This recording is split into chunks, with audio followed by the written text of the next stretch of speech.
Meet Shorty. In this video, I'm going to talk about chambering the barrel and doing custom Cerakote. Hey guys, Gavin here from ultimatereloader.com. This is a fun story. We just kicked off this Shorty build, Shorty 308, just last week, and we put it out to you all. Hey, what barrel length should we pick? 16, 18, or 20 inches? And by the way, which Cerakote color should we pick? Now, we did a poll. We've had over 4,500 people vote, and the answer was clear. Definitely 16 inches. We had 50% of the participants that were polled vote for 16. And then 18 inches had 33%, and 20 inches had 17%. So that was clear. And then we had a bunch of great color suggestions, but black was also the dominant winner as well. So 16 inches it is, and black it is, actually 16.25 if you know what I mean. Don't want this to be considered a short barreled rifle, so I went that route. Okay, and I went through most of this in the last video, but I want to quickly recap what components we've got, and then we'll also talk this time about what tools were used to do the barrel work and to do the Cerakote work. So, components. Bat igniter action. This is Bat's value action. There are no options. Unlike the TR, which you've seen on the channel, it has a separate rail. It's not an integral rail, and it doesn't have the removable trigger hanger. That saves you money, but it gets you the same level of precision, bench rest level precision that you find in the other Bat actions. We have had absolutely outstanding results with Bat machine. Okay, Bat 30 millimeter rings as well. Goes really nice with this action. Foundation Dominion stock. This is Foundation's lighter weight, hunting oriented micarta stock. Micarta is a really interesting material, resin and denim.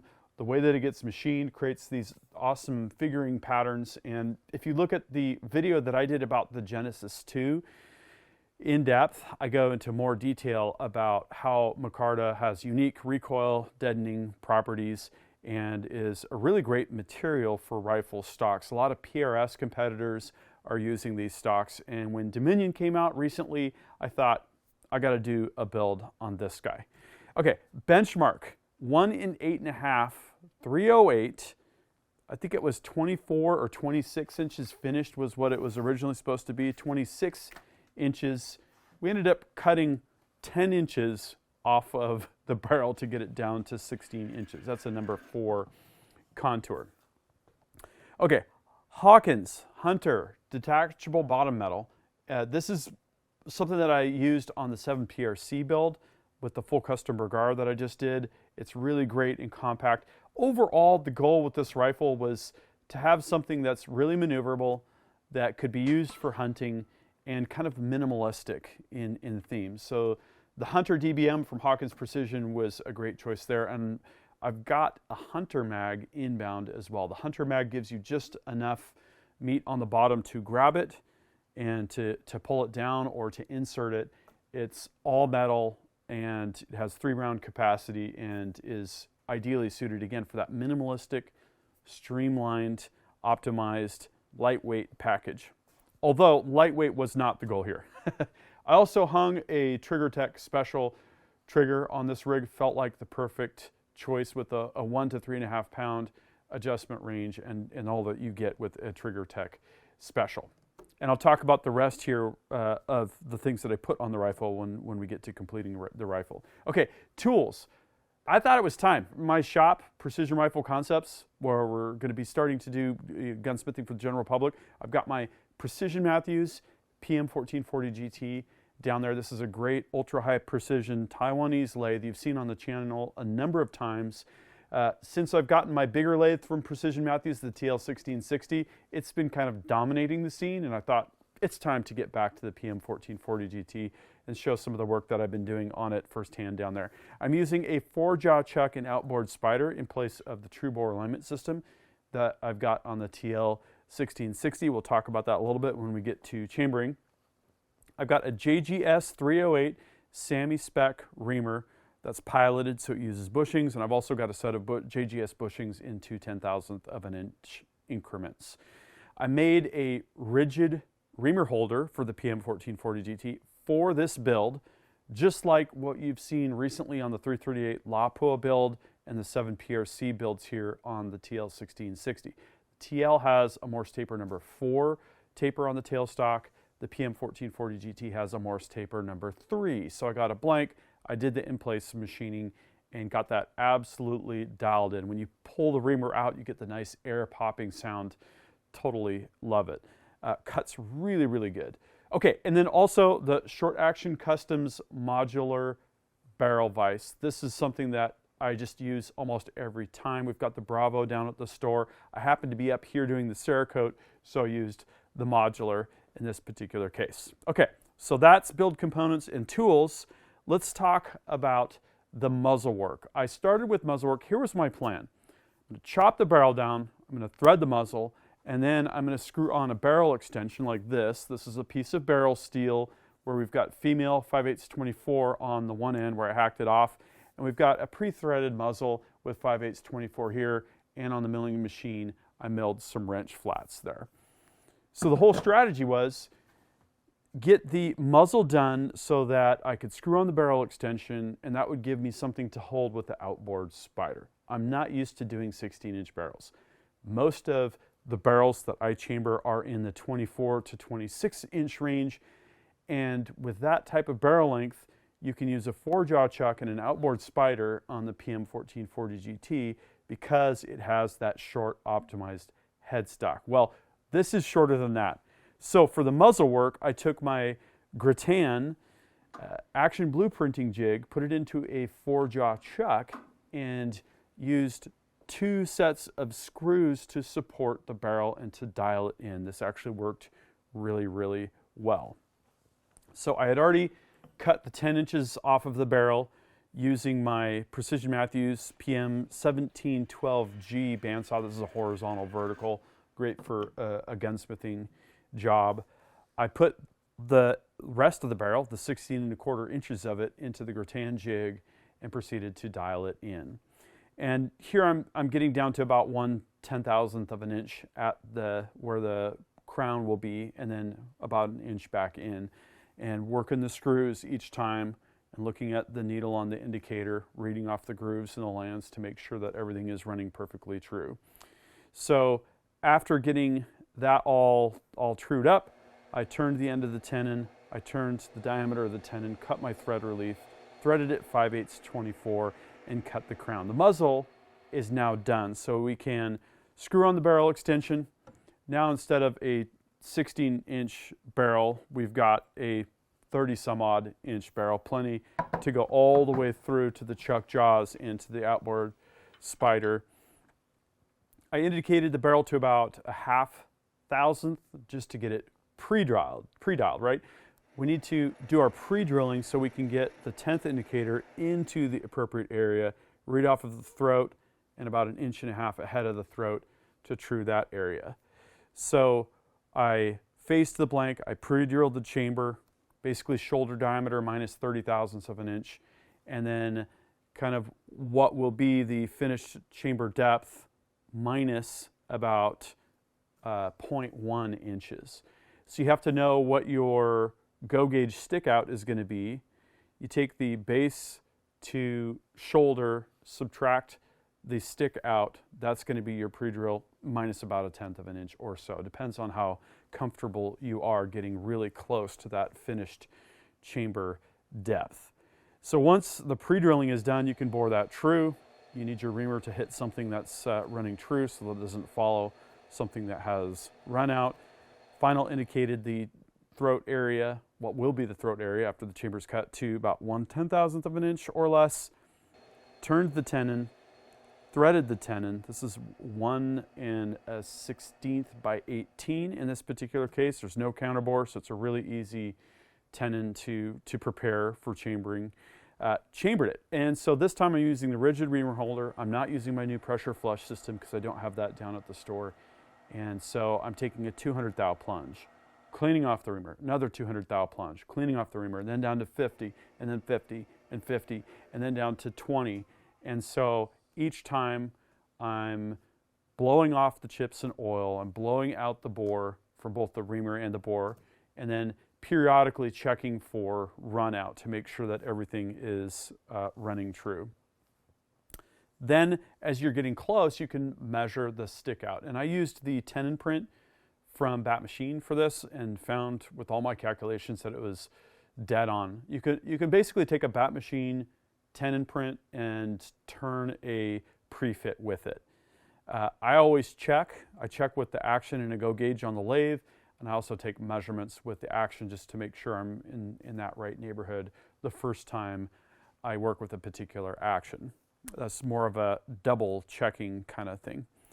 Okay, so finally I got the chamber cut to the exact correct depth, and I chamfered the chamber entrance and then polished the chamber. And this chambering job actually went real smooth. You know, I've gotten used to the pressure flush system. It's not that bad to do it without, but I do have some optimizations for special attachments and tooling that I want to work on in order to make that happen. I was glad to have my threading depth stop back. I have not put that on the TL yet. This enables the cross slide to come to the same point. You torque it to the same level. You're within a couple tenths on diameter, and then you just apply a bit more torque to get to 0.0000000, and then you infeed on the compound and take another pass. It really speeds things up. There's a bit of tension between the cross slide and the stop that actually helps to make the setup a little bit more rigid and repeatable as well. So I do plan on that for the TL1660. I just have not gotten around to doing that yet.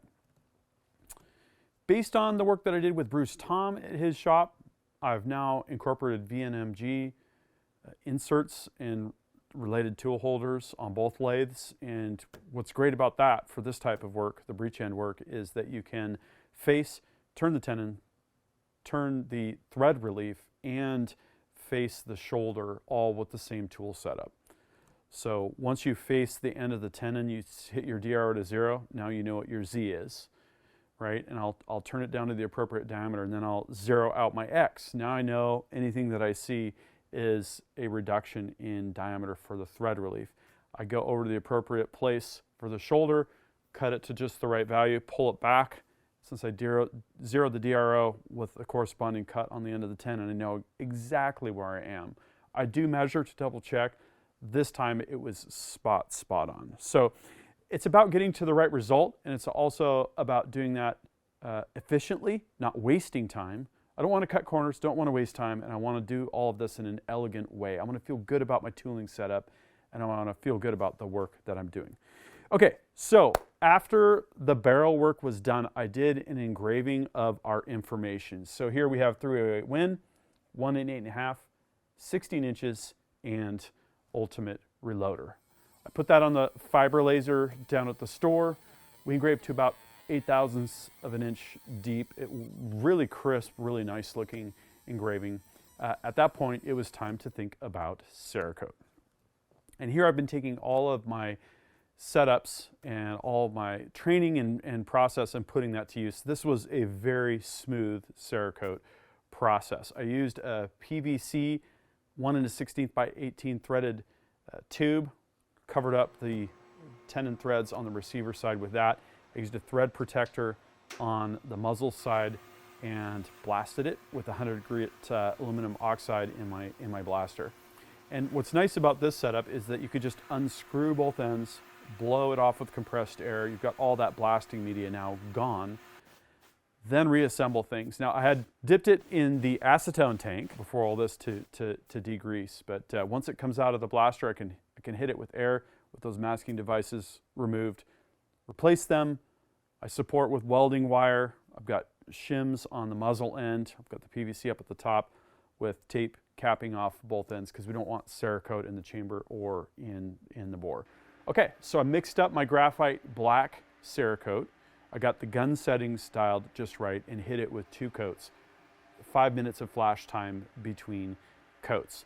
Then it was 15 minutes flash time before heading to the oven, where I cured for 2 hours at 250 degrees Fahrenheit. Here I'm using the Light Armor LA 2500B oven. This is the best deal out there.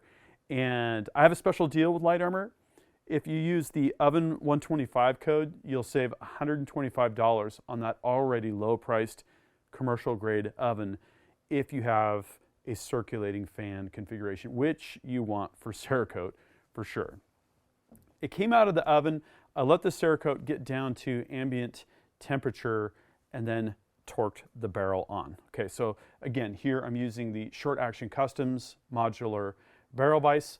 I double checked my headspace, which I had already checked before Cerakote. Everything was dead on and good. Things are looking really nice. This graphite black matches the nitriding on the bat igniter really well. It went together in the stock perfectly. Action screws torqued down. Things are looking good. I topped that off with an Athlon Aries BTR Gen 2 4.5 to 27 by 50 scope. You've seen this on a number of rigs that we've run.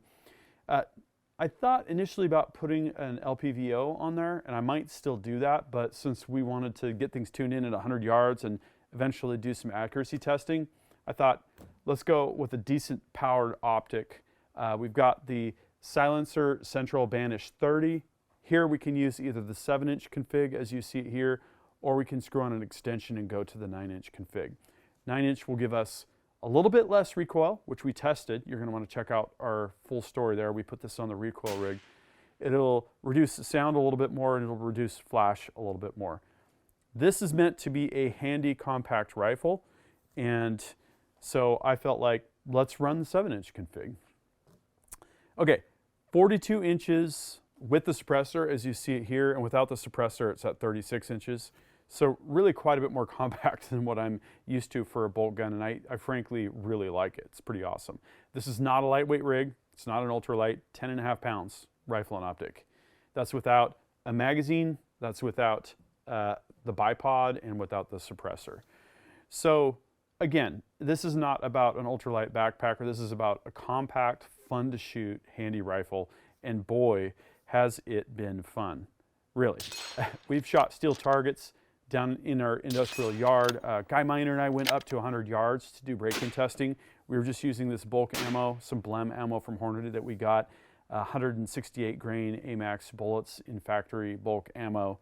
So not hand loads or anything, doing 3 shots clean, and check this out. I did not shoot this well, but here's Guy's 2 groups that he shot for the day with the Banish 30 and this factory ammo. Both of them are sub half MOA. One of them was 0.460 inches at 100 yards. The other was 0.458 inches at 100 yards. So with factory ammo, boom, doing good already.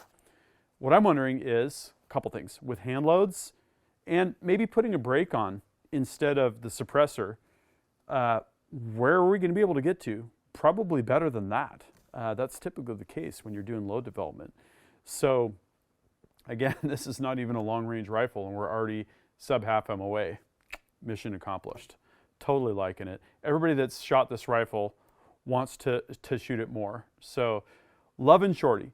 You could say, why are you calling it Shorty? Shouldn't Shorty be a SBR, like a 14.5 or a 12 or who knows what? We had a lot of funny suggestions down to 4 inches, which I think would be awesome for just literally the flame ball high-speed camera footage that we could produce with that. I think this will actually do pretty well at 16 inches with that as well.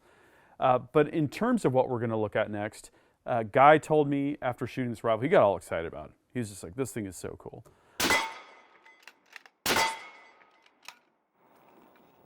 I like it. I want to do some low development with it. And I thought, well, awesome. That'd be great to see what this rifle can do with maybe 175s. I even think to take some of our Barry's 220s and do a subsonic 308 round with it would be awesome. If you guys have had experience with that, drop a comment. Different optics, like I mentioned, we shot it real quick with the reflex sight on it, kind of like a red dot type of deal. And I think an LBVO would be cool on here. This scope is working well for going out a little bit further with it. Seeing what kind of accuracy we can get, you know, maybe putting this in the bench rest and having that as a part of the low development. Lots of different thoughts. And then finally, Dominion, right? This stock is inlet for a Remington 700. We got a lot of cool options for Remington 700. So how about making a heavier hunting rig out of it, or putting one of my barreled actions with the carbon barrel on it, just for some kind of different things. Look at different, weights and balances and different configurations. I've got different rails I can put on. I have this Arca section back here because I want to be able to clip into my tripod. And then we have a swivel stud up front, which works great with the Harris type bipod. But I could also put an Arca section up front, maybe a Salmon River Solutions or something like that. And yeah, lots of possibilities. My question for you is, what do you think about how Shorty turned out? First of all, the black on Micarta, the barrel length, how it's configured right here with the Banish 30 and the Aries scope. What would you do with it? What kind of optic would you put on this? What would you use it for? I can think of a lot of things I want to use this for. It's really, really fun. Yeah, and then what do you think we should do next with it? Again, to all those questions, drop a comment and we'll continue this discussion in the comments section. Thank you to the 4,500 people that cast your vote. The product was well worth this exploration and the work. I'm really pumped about this. That concludes this video, and that means it's time to wrap it up. I hope you enjoyed this video. Don't forget to like and subscribe. Also, we're on Facebook, YouTube, Rumble, where we've got unrestricted content, and Instagram. Make sure to follow us on all those channels. Ultimate Reloader also has a commercial solutions division serving law enforcement, the military, and the gun industry. We have some unique capabilities, including a comprehensive suite of recoil testing and evaluation capabilities, trigger profiling, and more. If you're interested in custom rifles like what we build here on the channel or gunsmithing services, you're going to want to go to rifles.ultimatereloader.com and get on the wait list. If you're interested in becoming a professional gunsmith, check out the Sonoran Desert Institute. They've got a degree program, they've got a certificate program, and you can study from home. Learn more at sdi.edu. Thanks again for watching.